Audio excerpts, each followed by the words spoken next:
Good morning, students. Today we will continue our chapter number 9 of science, that is respiration in plants and animals. So in my previous lecture I explained about the human respiratory system. मैंने जो last lecture था उसमें आपको बताया था human respiratory system में कौन कौन से ऑर्गन्स होते हैं जो रेस्पिरेशन के लिए हेल्प करते हैं और उसका डायग्राम बनाया था. तो that is very important question. अब आता है कि ब्रीथिंग का मैकेनिज्म क्या है. ह्यूमन अगर रेस्पिरेशन करते हैं तो उसका मैकेनिज्म क्या है, कौन हेल्प करता है रेस्पायर के लिए. तो यहाँ पे है that is mechanism of breathing. मतलब ब्रीथिंग कैसे होता है, ब्रीथ इन एंड आउट किसकी हेल्प से होगा. So the process of inhalation. Inhalation का मीन्स क्या है, सांस को अंदर लेना. जैसे हम ऑक्सीजन इनटेक करते हैं उसको हम क्या बोलते हैं, इनहेलेशन. तो हमने जैसे इस तरीके से रेस्पायर किया तो ये क्या कहलाएगा, इनहेलेशन. एंड जैसे आप जो कार्बन डाइऑक्साइड आपकी बॉडी से बाहर निकलता है वो क्या कहलाएगा, एक्सहेलेशन. यानी अगर एयर अंदर जाती है बॉडी में तो क्या होगा, इनहेलेशन. एंड एयर जो है बॉडी से बाहर आता है तो हम उसे क्या बोलेंगे, एक्सहेलेशन.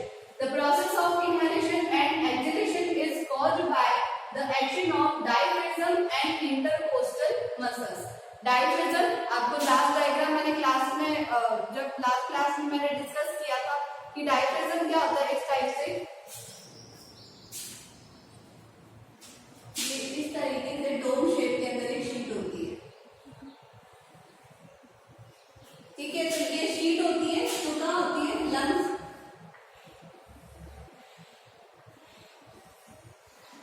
ये लंग्स के नीचे की तरफ होता है. तो ये इस तरीके से होता है. ये डायफ्राम है, this is known as diaphragm. So ये किसकी वजह से होगा, एक तो डायफ्राम की हेल्प से होता है एंड इंटरकोस्टल मसल की हेल्प से होता है. Then what is diaphragm? Diaphragm is a muscular membrane present at the floor of the chest cavity. Chest cavity मतलब जहाँ पे lungs होता है, heart होगा, तो उस cavity को हम क्या बोलते हैं. जैसे mouth है तो this is known as mouth cavity. और अगर ये chest वाला part है तो यहाँ पे lungs होते हैं, rib cage होती है, तो इसको हम क्या बोलते हैं, chest cavity. तो इसने बोला कि ये कहाँ पे होता है, present at the floor. मतलब chest cavity के last part पे कौन होगा, diaphragm. और यहाँ तक चेस्ट कैविटी कवर हो जाता है. So it is diaphragm. And now the muscles between the ribs are called intercostal muscle. और जो रिब्स के बीच में जो हमारा लंग्स को प्रोटेक्ट करने के लिए जो रिब केज होता है, जो बोन्स होती है उसको हम बोलते हैं rib cage.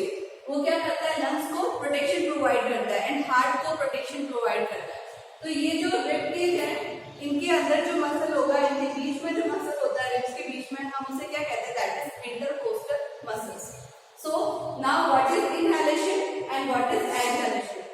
Inhalation means when you breathe in air. यानी कि जब आप एयर को अंदर लेते हो, इनहेल करते हो तो उसे क्या कहेंगे, inhalation. Now during inhalation दो प्रोसेस होंगे. The ribs move up and outward. जब आप ऐसे अपने चेस्ट पे हाथ रखो और जब आप इन लेते हो तो आपको देखिए, आपको ऐसे फील होगा कि कुछ बाहर आ रहा है. तो वो रिब्स का मूवमेंट होता है, बोन्स का मूवमेंट होता है, रिब केज का. तो रिब्स क्या होती है, अपवर्ड साइड में और आउटवर्ड साइड में, यानी कि ऊपर की तरफ जाती है और थोड़ा बाहर की तरफ आता है. और जैसे ही आप एक्सहेलेशन करोगे इसके अपोजिट हो जाएगा, रिब्स क्या होगी, मूव डाउन. अब रिब्स क्या हो गई है, डाउन मूव हो गई है और इनवर्ड आउटवर्ड की जगह क्या चला जाएगा, इनवर्ड मूवमेंट होगा. Second, the diaphragm moves down. ये डायफ्राम जो है, जो अभी कैसा है, अपिंग शेप में. जैसे ही इनहेल करते हैं तो ये डायफ्राम कैसा हो जाता है,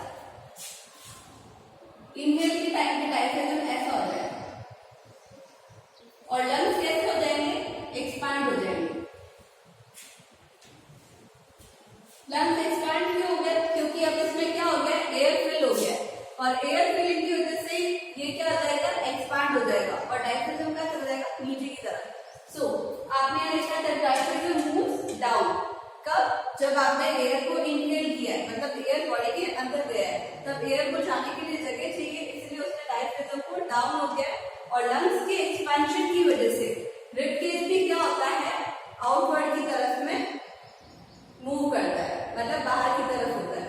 now during exhalation the diaphragm moves up. और जैसे अब हमने रिलीज कर दिया है कार्बन डाइऑक्साइड या एयर रिलीज कर दिए तो ये जो पार्ट होगा ये वापस कैसे आ जाएगा, ये जो ऑरेंज लाइन बनाई गई इस टाइप से जो है ये वापस अपनी ओरिजिनल पोजीशन पे डायफ्राम जो है वो आ जाएगा. आता है, इसलिए आपने लिखा the diaphragm moves up. Now what is breathing rate?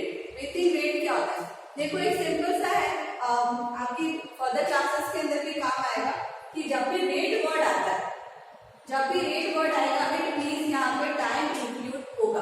कोई भी डेफिनेशन है अगर रेट वर्ड आया इट मींस टाइम इंक्लूड होगा। तो आपको जो है ये याद रखना है कि रेट आया इसका मतलब टाइम आएगा, तो आपको ये लिखना है the number of times a person breathes in a minute, यानी कि एक मिनट के अंदर एक पर्सन कितना ब्रीथ कर रहा है उसे हम क्या बोलते हैं?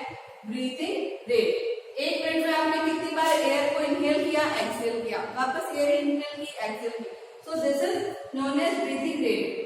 And 15 to 18 times per minute होता है। एक जो होता है नॉर्मल पर्सन का, अगर उसको कोई बीमारी नहीं है, वो बहुत हेल्दी पर्सन है, तो नॉर्मल एक मिनट के अंदर 15 to 18 टाइम्स जो होता है ब्रीथ हम इन करते हैं और एक्सहेल करते हैं। Now respiration in animals. तो ये तो सब किसका हो गया, पहले जो हमने डिस्कस किया, this is only about the human. Now we will discuss how respire animals. तो अब हम जो है एनिमल्स का रेस्पिरेशन डिस्कस करेंगे कि एनिमल्स जो है वो किस तरीके से अपना रेस्पिरेशन प्रोसेस करते हैं। सो फर्स्ट ऑफ ऑल एनिमल्स जो होते हैं बहुत सारे टाइप के होते हैं और इसीलिए उनके पास में बहुत सारे डिफरेंट ऑर्गन्स होते हैं फॉर द रेस्पिरेशन प्रोसेस। सारे और जो मतलब जैसे फिश हो गया वो गिल्स के थ्रू रेस्पायर करेगी, कुछ अर्थवॉर्म या इंसेक्ट हो गए वो सेल मेम्ब्रेन के थ्रू करते हैं। तो देयर आर वेरी स्मॉलर और greater process for the respiration. अब हमको इन सबको डिस्कस करना है कि कितने टाइप से रेस्पिरेशन हो सकता है एनिमल्स में। So first of all we will discuss respiration through skin और सेल मेम्ब्रेन। पहले हम ये डिस्कस करते हैं कि स्किन से या सेल मेम्ब्रेन से जो है कैसे एनिमल रेस्पायर करता है, कौन से एनिमल होते हैं जो स्किन से रेस्पायर कर सकते हैं। रेस्पायर मींस कैसे वो O2 जो होती है यानी ऑक्सीजन गैस वो अपनी बॉडी में लेते हैं और कार्बन डाइऑक्साइड रिलीज करते हैं। So this are the example of that animal which respire through skin, यानी कि ये जो एनिमल्स है ये क्या करते हैं स्किन के थ्रू जो है अपना रेस्पिरेशन प्रोसेस करते हैं या सेल मेम्ब्रेन के थ्रू रेस्पिरेशन प्रोसेस करते हैं। सेल क्या होता है? अब आपको क्वेश्चन आएगा मैम आप सेल मेम्ब्रेन रिपीट कर रहे हैं, what is the cell membrane? So cell क्या होता है, जैसे एक बिल्डिंग बनती है तो बिल्डिंग का सबसे एक जो स्मॉलर पार्ट होता है जहाँ से बिल्डिंग बनना शुरू होता है वो क्या होता है, या तो एक स्टोन होता है या फिर एक ब्रिक होती है यानी कि ईंट होती है। तो वैसे हमारा बॉडी जो होता है वो भी एक स्मॉलर उससे सबसे छोटा सा पार्ट होता है जिसकी प्रॉपर मतलब रिपीटिंग से आपका फुल बॉडी स्ट्रक्चर बनता है। तो वो क्या है, वो है सेल। सेल हमारा जो है वो बिल्डिंग ब्लॉक है बॉडी का। तो हमारे सेल से जो है इस तरीके से इनके पास में भी सेल होगा, एनिमल्स के पास में इनका बॉडी भी सेल से डिजाइन होता है, इसीलिए सेल मेम्ब्रेन मतलब सेल के ऊपर की कवरिंग, उसे हम बोलते हैं cell membrane. Now unicellular organism such as amoeba respire through cell membrane. तो ये जो अमोइबा है इसका कोई शेप नहीं होता है और यूनिसेलुलर क्यों बोला है इसको, बिकॉज उसके पास में एक ही सेल होता है और ह्यूमन बॉडी और बाकी जो एनिमल्स होते हैं वो मल्टी सेल्यूलर होता है। मल्टी सेल्यूलर मीन्स उनके पास में बहुत सारी सेल्स होती है, तो इसके पास में सिर्फ एक शेल है इसलिए इसका शेप भी नहीं होता है बॉडी का। हमारे पास में बहुत सारी सेल्स होती है इसलिए हमारे ऑर्गन्स डेवलप होते हैं, हाथ होते हैं, पाँव होते हैं, मुंह होता है। So this is cell. और अब ये जो होगा यूनिसेल्युलर ऑर्गेनिज्म ये क्या करेगा, रिस्पायर करेगा। कैसे रिस्पायर करेगा? थ्रू द सेल मेम्ब्रेन, क्योंकि इसके पास एक ही सेल है तो इसकी बाहर की कवरिंग जो होगी वो इसका क्या है, सेल की कवरिंग है। और सेल की कवरिंग को हम क्या बोलते हैं, सेल मेम्ब्रेन। मेम्ब्रेन मतलब थिन कवरिंग और thin sheet. Then earthworm respire through moist skin. Earthworm की जो स्किन होती है वो मॉइस्ट होती है यानी कि चिपचिपी सी होती है, लिक्विडी फॉर्म होती है, तो उसको बोला है कि ये मॉइस्ट स्किन के थ्रू जो है अपना रेस्पिरेशन प्रोसेस करता है, यानी ऑक्सीजन अंदर लेता है और कार्बन डाइऑक्साइड बाहर रिलीज करता है। Now second number respiration through air hole. अब आता है कि दूसरे और कौन से एनिमल्स होते हैं, तो इसके अंदर एग्जांपल है, these are the example of respiration through air hole. Air hole के थ्रू कौन रेस्पायर करता है, like insect, cockroaches, grasshoppers etcetera. These animals respire through their air holes। तो ये क्या होता है, इनके पास में ट्यूबल्स होता है और उसकी वजह से उसमें छोटे छोटे एयर होल होंगे और ये रेस्पायर करेंगे। Like they have respiratory system consisting of a network of branched air tubes called trachea। जैसे हमारी बॉडी में ट्रेकिया लेकिन वो नेटवर्क होगा जैसे आपकी बॉडी में मैंने बताया था किस टाइप से होगा ह्यूमन बॉडी में। तो ये इस तरीके से ट्रैकिया था और इसके बाद में ये क्या चला जाता है, ब्रांच हो जाता है। ठीक है, तो this is the trachea of human respiratory system and these are bronchioles, जो आपको मैंने बताया था कि ब्रांच हो जाता है ट्रैकिया, लंग्स में जाने के बाद उसको हम बोलते हैं ब्रोंकायल्स। तो यहाँ पे जो है ये भी ब्रांच जो है टूट हो जाएगा, जिसको हम क्या कहेंगे, trachea.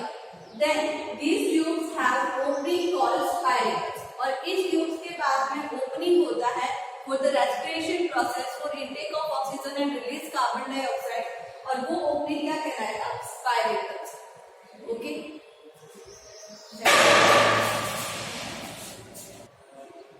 so students, now I'm stepping aside and you have to write down this material in your science notebook.